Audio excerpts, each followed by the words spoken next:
Hello everyone, Seraphin here. Welcome to a brief guide to how to play Fire Emblem Heroes. Now, some of you may be wondering, why in the world are you doing this all of a sudden? And the answer to that is, well, I found that there has been a lot of questions being directed my way about just how to get into this game. I have a lot of friends and people who want to try the game but don't know the first thing about Fire Emblem, the first thing about tactics games on mobile, you know, that kind of deal. And I've been playing this game since it came out, like literally the day it came out. And I'm also a huge Fire Emblem nerd, so I feel that I'm, uniquely qualified to instruct some new players on how just to get into this game. Now, I don't expect most people to get into it nearly to the extent that I have, because that's just quite simply insane. But for those of people who are looking for a casual experience and who might enjoy tactics games and want to take this a try, then this is going to be for you. So this will be for new players to the series. Maybe you're not even necessarily a Fire Emblem player. Maybe you just want a good game to play on mobile to pass the time while you're waiting on the bus or something like that. At any rate, I'm going to go over just kind of the basics today. We're going to cover the stuff on the home screen here, and we're going to go over just what the meat and potatoes of the game is, and that is all about the heroes and or the allies that you get to play around with in the game. So, first things first, this is the home screen. This is the first thing you will see when signing into the game every day. Actually, more than likely, the first thing you'll see is this notification screen, which is right here, this billboard on the top right. We're going to go ahead and give that a click. And if this is the first time you're signing into the game each day, this will pop up automatically. And this is just a breakdown of the various events and special features that are being added to the game. That sort of a deal. It's not essential that you read through this, but it does help you get a grasp on just what's happening and what you can expect to see through the course of playing the game. So, if you're at all remotely interested in seeing what's going on, this is the place to go look and see that. Fire Emblem Heroes does have their own Twitter account, I believe, also, where a lot of this same stuff will be posted. So if you prefer to get your news from there, that's certainly another way to do it. Although this particular notification screen has nifty little in-game links that will let you look at more information. For example, right here, you can get more details on heroes, their skills, that kind of a deal from here. So it's a very nice place to keep up to date with what's going on in the game. And you can actually even backtrack further to see further previous articles in there, but again, it's not super important. At any rate, moving on to the next thing. Another thing you're going to notice when you first sign into the game each day is you're going to get free stuff. This game is actually fairly generous with the amount of free stuff it gives you. And every single day, no matter what day it is, no matter what events are happening, you will get something for free. It may not be a lot, it may just be like a little token kind of deal, but a lot of the times there's some pretty decent free stuff to be had in this game. And usually to commemorate every single new summoning event, new game mode that gets released, the game will really giving you free stuff in general, which is pretty nice. And the way that you will acquire these free stuff is by going to your present list here on the top right with the little owl with the envelope in its mouth. The owl's name is Feh, spelled F-E-H, which, is a hint at Fire Emblem Heroes. I know it's super original. If you've never heard the voice of the owl before, then you're in luck because it's incredibly grating. But anyway, so if we click on said owl, we will have a list of all the presents that we've been gifted for this day. Now, this list is going to vary day by day depending on how often you log in, what days you log in, that kind of deal. So what I have in here is I have 2 batches of starter support, because what I went ahead and did was made a new account just to give you guys a rundown on all the new what you're gonna look like seeing it from a new player. You don't want to log in and see my current main account because I've done everything in the game since day one, and it's going to look very different. So this, what you will see as a brand new player if you logged in right now. So we got 22 total free orbs here, 2 from the starter support login bonus. This actually is a multi-day bonus.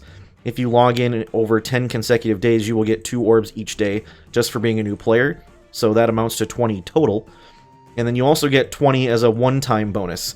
Orbs are the main currency of this game. Orbs are how you summon new heroes and allow you to expand your capabilities to play the game more differently.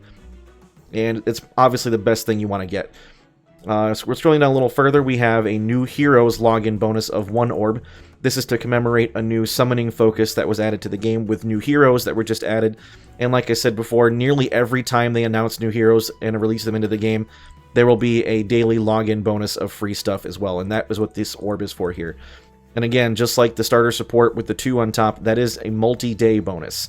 So to log in and get all of that bonus will take you 10 days. The same thing with the compile CMs. Oh, didn't mean to click on that. That's all right.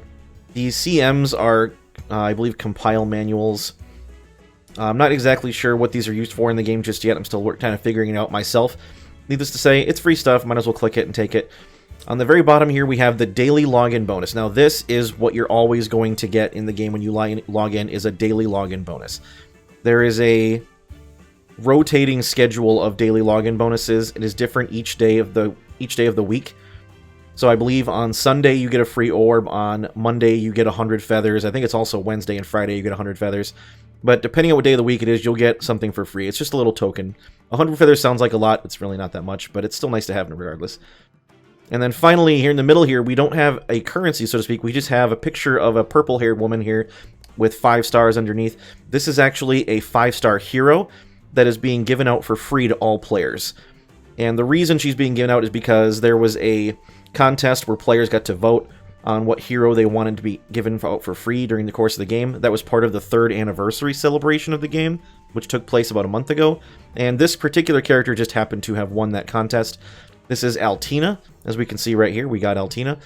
She's amazing. If you don't already have her, or if you're new, obviously you wouldn't, but definitely a great free prize to get just from signing into the game. She's only going to be given out, however, until the end of March. So if you are seeing this and it's still March 2020, make sure you sign in real quick and get your free copy of Altina, because she will not be given out any further after the end of March. So we're going to go ahead and just hit accept all on the top to get all the presents at once, and then we'll see a quick breakdown of all the stuff that we're getting, added up in total, besides the stuff that I already clicked. We're going to go ahead and accept that. And again, every time you sign in, there'll be more stuff to get here. So make sure you sign in, at least sign in every day to grab your free stuff, even if you don't plan on playing that much that day. So that's the presents list. And then next up we have the friends list, which is down here on the bottom left. Friends in this game, unfortunately, there's not really a great deal of use for friends in this game, I hate to say.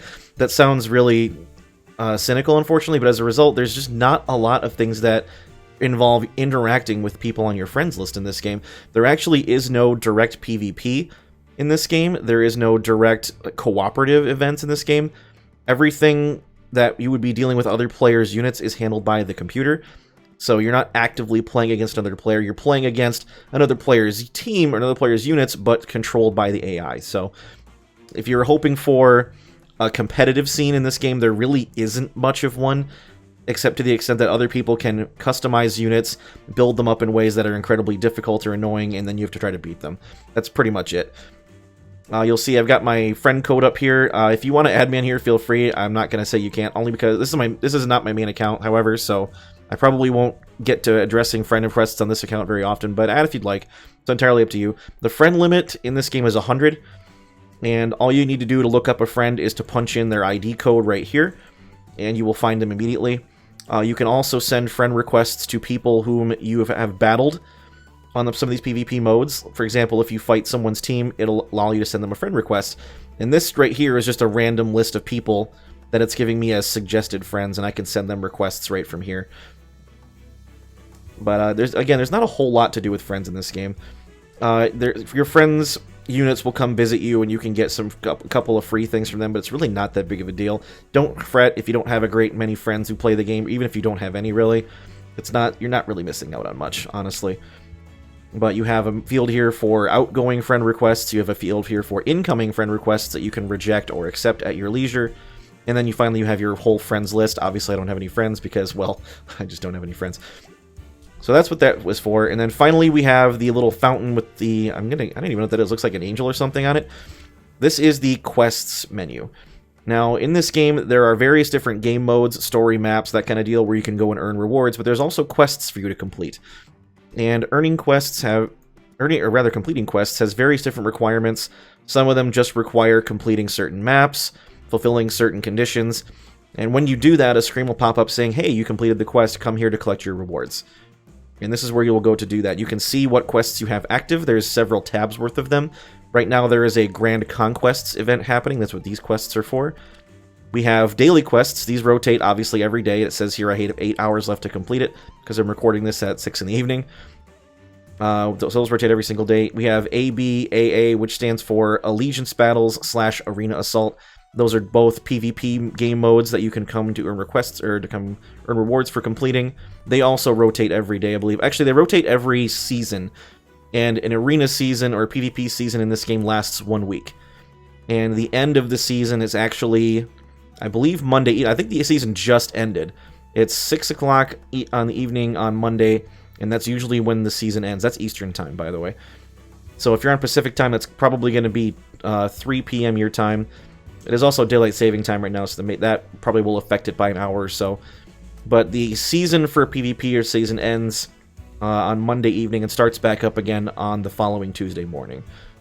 So that's why I only have 8 hours left to complete these. That lasts for 1 week, these quests. We have March quests. These rotate every month. Obviously, next month will be April quests. And there's pretty simple stuff. Just get kills with people, defeat certain kinds of foes. Really simple stuff, but also really simple rewards as a consequence. Same thing with March training. This also rotates every month. And this is a little bit more difficult. This usually involves using the training tower. We will talk about that when we get to it. This one takes a little time investment, and it's really not worth the reward, in my opinion. Yeah, you get 1 orb for doing 15 maps at a time. It sounds like a lot, and it is. It's kind of tedious, but if you want the extra orbs, you're squeezing every last drop you can, then that's a good place to come to do that. Next up, we have Twisted Reality, I think, is the ongoing new story map that was just added to the game. Every time new heroes are added, they also usually add a story chapter with new maps. And if you complete the maps with given team compositions, you can come here to collect rewards for that. Looks like there's 5 orbs to be had from doing that, and that has 14-day time limit on it. The Coliseum is where you go to do all PvP stuff, and there's an ongoing set of quests for that also right now. There's only 2 days left to do that. I probably should get on that on my main account because I have forgotten completely about it. And then finally we have Sharena-based quests. Sharena is one of the main heroes in the game. Everybody gets a free copy of Sharena to start with, so if you need, it just involves using her for various things. And everybody gets her, so it's not hard to do. Finally, we have Fay Pass. Fay Pass is a subscription service that was just added to the game last month. And these Fay Pass quests are only available to collect if you pay for the subscription service. I'm going to be completely honest, I don't recommend it. It's about $10 a month, American. At least that's what it is here in the States. Your regional equivalent may vary if you're outside of the United States. But needless to say, it's $10 a month, and you get these Fay Pass only quests that you can complete and earn rewards from. They're pretty nice rewards, to be honest, but in my personal opinion, it's just not really worth the investment. If you can at all avoid spending money in this game, I don't recommend that you do spend any money on the game. It's just really not worth it. The game is constantly changing, the meta is constantly evolving, and if you're hoping to spend money to get ahead, it's going to quickly ruin your advantage, or whatever timely advantage you have after the course of a couple of months. So don't waste your time or your money dropping real money on this game. It's really just not worth it. Play through the game, earn all the free stuff you can, do all the quests you can, get all the free stuff, and you'll be plenty happy, I promise. So that's what we have for quests. So the only other thing you can do on the home screen, really, you'll see up here on the top left next to the notification board, we have something, little number 1 inside it and also next to it that says summon a hero. This is called the Hero's Path. This was a fairly recent addition, I believe, to the game a few months ago, I think. And all this is basically, I'm not going to call it a ranking system because that's a little inaccurate, although there are ranks in it. But suffice it to say that this is a great way to earn rewards for new players. It's kind of giving you a direction of how to progress into the game. And I think it goes from rank 1 to rank 16. Once you complete rank 16, it is finished and you're all done with it. So we're currently at rank 1, that's where all new players will start. We have a list of 4, they're just like quests. There's 4 objectives for us to complete. Once we complete all 4 of them, each of them has their own reward affiliated with doing each of the individual tasks. And then once you finish all 4, you get the rank reward for completing it, which is up here in the top right. You see here we get 2 orbs for completing this particular rank, and also a free 5-star hero that is Reinhardt. He is amazing, and he's a great addition to have to your team, especially as a new player. He is incredible at clearing early game content, and you will be very glad you have one, so I recommend you clear this as quickly as possible to get your hands on one of him.